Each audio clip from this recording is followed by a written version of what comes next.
Paris ऑलिम्पिकमध्ये कुस्तीपटू विनेश फोगाटचं पदकाचं स्वप्न भंगलं. 50 किलो वजनी गटात 100 ग्रॅम वजन वाढल्यानं फायनलसाठी अपात्र. भारतीय ऑलिम्पिक संघाच्या अध्यक्ष पी.टी. उषांनी घेतली विनेश फोगाटची भेट. डिहायड्रेट झाल्यानं विनेशवर पॅरिसच्या रुग्णालयात उपचार. विनेश फोगाटची अपात्रता हा कटाचा एक भाग. अचानक असं कसं होऊ शकतं हे षडयंत्र असल्याची शक्यता. विनेश फोगाटचे सासरे राजपाल राठींचा आरोप.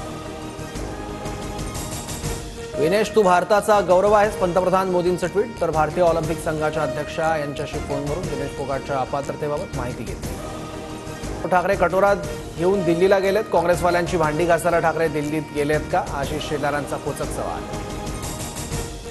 सरकार घाबरून विधानसभा निवडणुका पुढे ढकलते. ऑक्टोबरऐवजी नोव्हेंबरमध्ये निवडणूक घेण्याचा सरकारचा विचार. जयंत पाटलांचा दावा.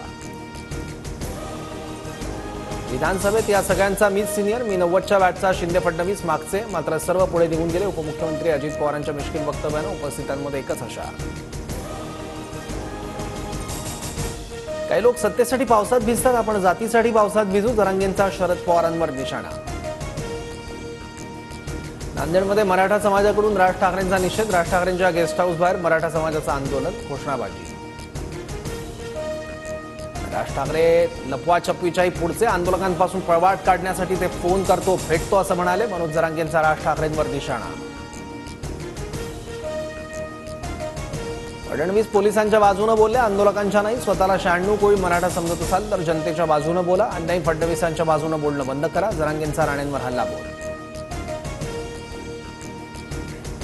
मनोज जरांगेंचं राजकीकरण झालंय, त्यांचं आंदोलन भरकटलंय. जरांगेंनी हीन भावनेनं बोलणं थांबवावं. भाजप नेते प्रवीण दरेकरांचं जरांगेंना प्रत्युत्तर.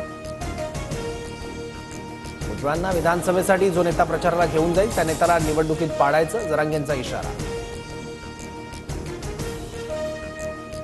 मनोज जरांगेंच्या सगळे सोयरेच्या मागणीला माझा विरोध. सगळे सोयरे कुठेही डिफाईन होत नाही. वंचितचे अध्यक्ष प्रकाश आंबेडकरांचं वक्तव्य. मवियाचा सांगलीतील विधानसभेच्या जागांसाठी फॉर्म्युला ठरला. 8 पैकी 3 जागा काँग्रेस, 3 जागा पवार गट, 2 जागा ठाकरे गट लढणार. मिरज आणि खानापूरची जागा ठाकरे गटाकडे जाणार.